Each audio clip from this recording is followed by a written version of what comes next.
Welcome to the Honor Movement, where we always take the vertical approach.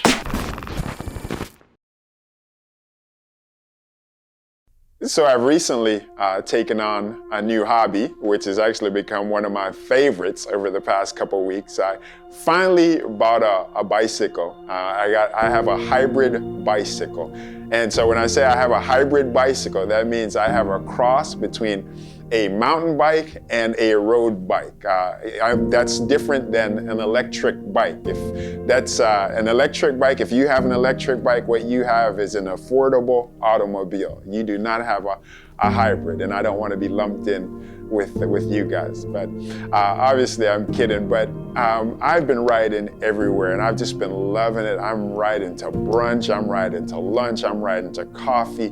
Anywhere I can go and that's appropriate in my general area, I'm on my bicycle and I'm going there. And there's so much waterway along my path home in Miami, so it's just a beautiful ride in so many different directions. A couple weeks back, I went out on a ride and I was meeting some friends at this beach called Crandon Beach, and it's on Key Biscayne. And it's a beautiful ride going over the waterway and going over the bridge and going out there. But one thing you have to know is that you have this beautiful ocean on one side, beautiful ocean on the other side, but there's just cars zipping through the middle of it. So you really have to be cautious. And as a matter of fact, one of my really good friends was hit on his bike a couple years ago. So, I'm always very, very cautious when I'm out there. So I'm out there a couple weeks ago and I'm meeting up with some friends, and after about 2-3 hours, I decided that I'm gonna start heading back in, and it's like a 4 or 5 mile ride to get back to my house. Not a big deal. So I'm coming back in, and for some reason,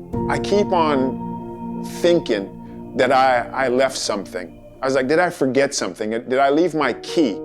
And so I'm riding back and I'm like, no, and I'm riding, I'm thinking, no, I'm pretty sure I didn't move the key. There's no reason for me to have moved the key, so the key's definitely in my bag. But I definitely moved the bottle opener, and I'm like, did I leave the bottle opener? Mile 1, did I leave the bottle opener? Mile 2, did I leave the bottle opener? And I finally get to this point where I have this revelation. Who cares? Who cares if I left the bottle opener? I'm thinking about this, like, how valuable is a bottle opener? If I left it, then I'll just get another bottle opener. As a matter of fact, I'm pretty sure that I have 2 or 3 more at home. Why am I going to risk my life crossing this dangerous street or going up and riding miles backwards just to get back to a bottle opener? And you know what I started to think about? How much of our lives do we spend backstepping, going backwards, looking for things, searching for things that are really just not that valuable? See, I think at some point in our lives, we have to measure the distance from where we've come from to where we are and where we're going.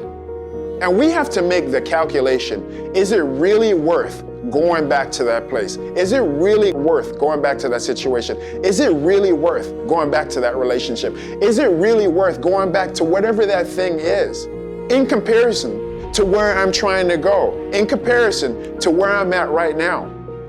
I love this saying, and I always repeat this, that in spite of my current situation and my past experiences and my future hopes and dreams, what am I supposed to do right now? Based on where I'm at right now, what I've experienced in the past, and where I'm trying to go, what is the best decision right now? And I'm just thinking about this. Here I am, miles away from the beach, and I'm really thinking about going back for something that's not that valuable. And we have to look at ourselves and say, how much of our energy and our emotion is spent going back to things that are just really not that worth it? And ultimately, what are these things doing to block my progress from going to where I actually need to be going? So do this analysis for yourself. Do your own calculations and see, is it really worth it? Is it really worth going back? I try to be thoughtful and start to realize just some personality traits of mine. I'm very image conscious. I need you to know that I care about you. I need you to know that I value you. I want you to know that even if something didn't work out between me and you, that if you felt slighted, I hope you know that I didn't mean it. I hope you know that I didn't have any bad intentions. And I can't tell you how many nights I've stayed up, how many times I've stressed just thinking about, did I offend someone? Did I hurt someone? And I've started to realize that I can't spend my whole life just living that way. Listen, you're not anyone's doctor. You're not anyone's therapist. Unless you're a therapist, of course. Then you're someone's therapist. But still, what are the things that are pulling me backwards when I need to be going forward? What are the things that are obstructing my path? And I know we've heard this a million times before, and this is probably an overused analogy, but you can't drive forward while you're looking backwards. See, we go forward not because the past didn't matter, but because the future is brighter. I know you're going to keep going forward. Us humans are more resilient than they think we are. And I know you'll do this because the next generation is watching.